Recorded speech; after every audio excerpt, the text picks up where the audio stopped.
Ranah Minang di Sumatera Barat tersohor karena indahnya hamparan hijau. Sawah membentang, sungai mengalir tenang, dan bukit subur memeluk desa.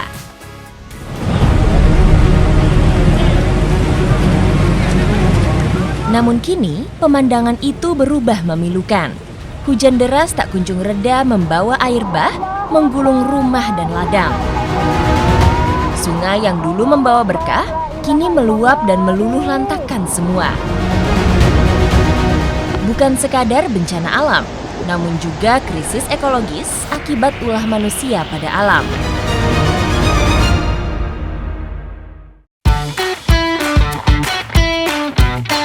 Tawa kegembiraan masih menyelimuti alam Minangkabau saat jejak petualang menginjakan langkah ke sana.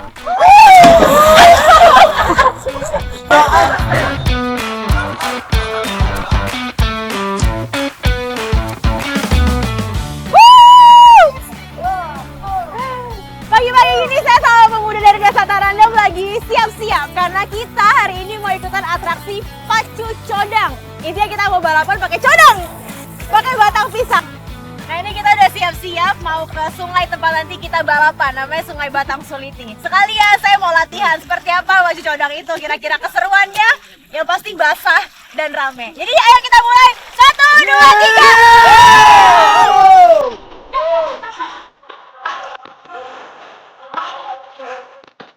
Ketika bencana belum melanda. Pacu codang merupakan permainan balapan tradisional dari Solok Selatan, Sumatera Barat. Memakai 3 batang pisang yang dirakit sebagai alat untuk mengapung. Codang atau batang pisang yang digunakan haruslah dari jenis pohon pisang batu. Batang pisang ini terbukti memiliki daya apung terbaik dan lebih tahan lama.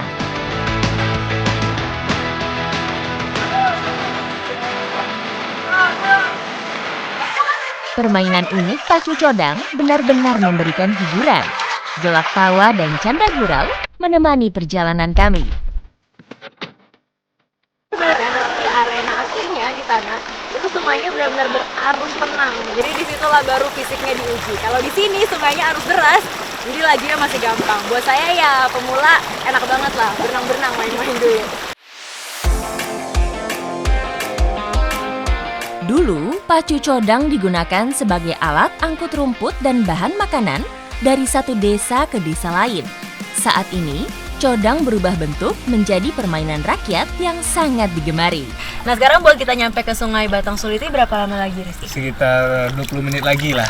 20 menit Ya, lagi dengan sungai yang arusnya lumayan deras terus kayak gini. Makanya sekarang kita mau hemat tenaga buat nanti lomba ya. Iya, Supaya benar. aku ada kemungkinan menang.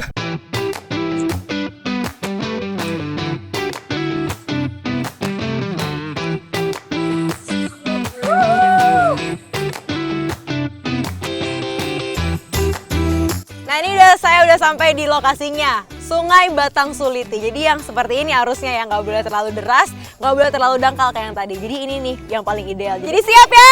Siap ya nih? 1, 2, 3. Iya.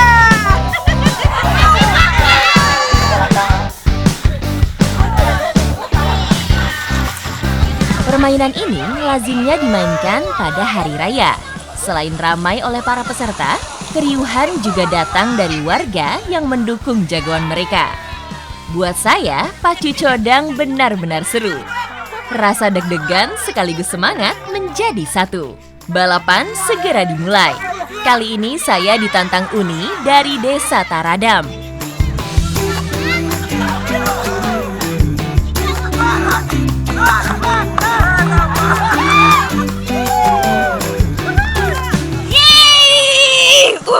Akhirnya karena tim saya super ada di sana, weh. Kita bekerja sama dengan baik, akhirnya kita bisa ngedapetin hadiah utamanya hari ini.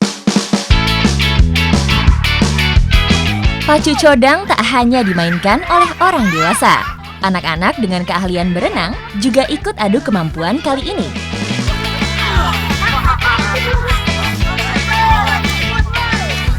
Iya, permainan tradisional seperti pacu codang sudah selayaknya dimainkan oleh anak-anak sebagai bentuk pelestarian pacu codang yang sudah dikenal turun-temurun.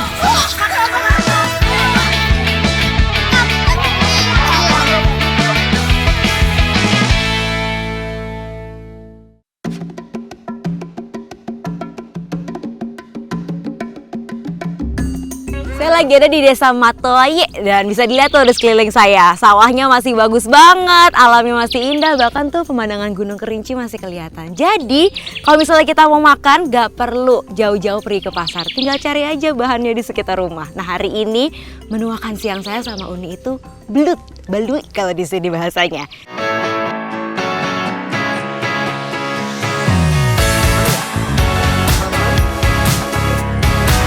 Bermodalkan tali senar dan kail pancing, para Uni berburu belut di sawah untuk diolah sebagai santapan.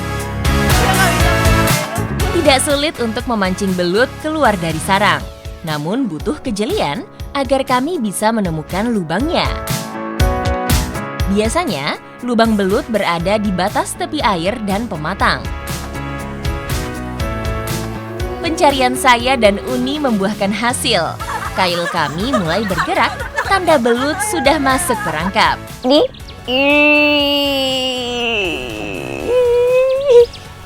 lihat deh, ini belut ya.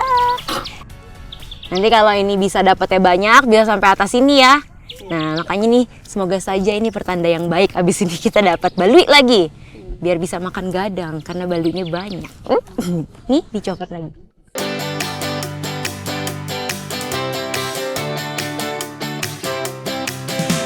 Belut merupakan predator ganas di wilayah rawa dan sawah.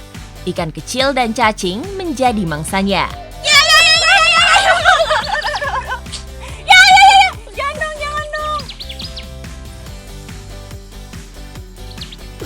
dong. Aduh, kita berantem sama tudung cowok.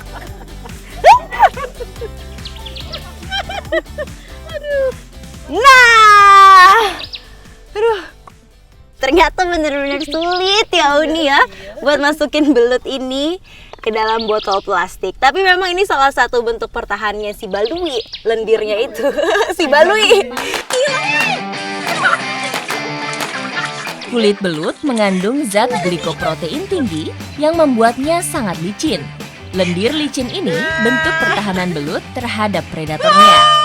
Waktu yang paling pas untuk menangkap belut biasanya pada malam hari, karena hewan ini aktif mencari makan di malam hari.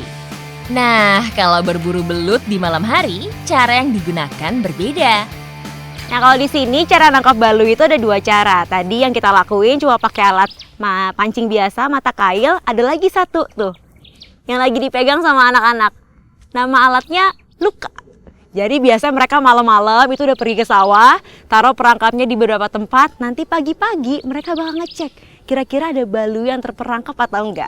Jadi sekarang saya mau lihat berapa banyak balui yang didapat. Lebih banyak gak dari yang ini? Ayo cepat masuk sini, masukin. Sebelum kabur.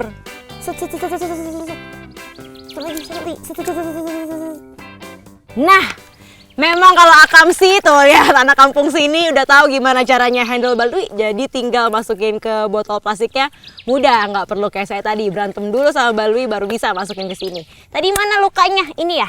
Kalau menurut saya ini bentuknya mirip kayak bubu yang biasa buat nangkap ikan. Nah, persis kayak gitu. Cuma dia memang bentuknya lebih ramping sama lebih kecil. Untuk menjaga kesegarannya, belut yang sudah ditangkap harus langsung cuci bersih. Pencuciannya harus dilakukan 2 kali untuk menghilangkan lendir pada kulit. Dan kalau mau ngebedain belut yang masih fresh atau enggak, itu gampang. Kalau dia masih fresh tuh, meskipun dia udah mati tapi dia masih licin. Nah,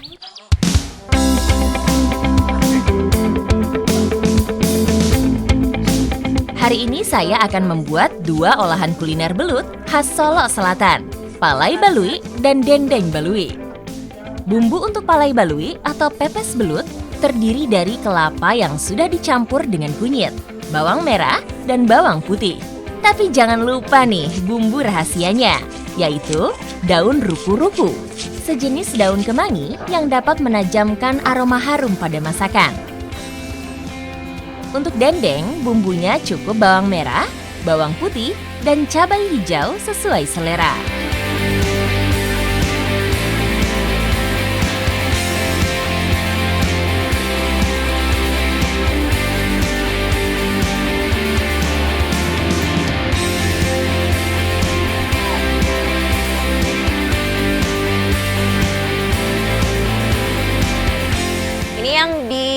buat dipepes, yang dibakar, ini yang buat didendeng. Biasanya diapain Uni? Diaduk sama kelapa. Oh, Campur-campur. jadi sama aja nih prosesnya ya. Sebenarnya dicampur dua-duanya, cuma yang beda bumbunya aja. Tuh, jadi kalau tadi yang sudah dibakar itu nanti bakal dibuat pepes. Pepes. Yang goreng bakal dibuat jadi dendeng.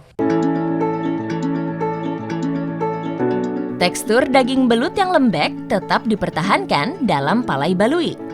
Untuk menghilangkan bau amisnya, belut dibakar terlebih dahulu.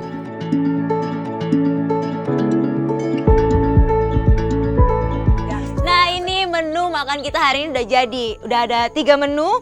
Ini menu utamanya tadi Uni bawa dari rumah, jengkol, sambal ijo. Terus ini juga tadi yang kita buat adalah dendeng balui. Oh, dendeng balui batoko. Sama ini nih menu utamanya tadi. Nih, pepes balui. Jadi sekarang kalau kebiasaannya darah Minang nih, orang-orang dengan darah Minang makannya rame-rame, namanya adalah bagadang. Bagadang.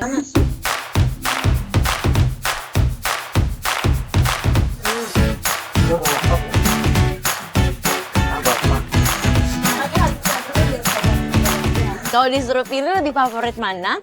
Kalau saya lebih suka yang pepes. Saya lebih suka yang pepes ya. Siapa yang lebih suka pepes? Tuh, pepesnya lebih ciamik, lebih enak.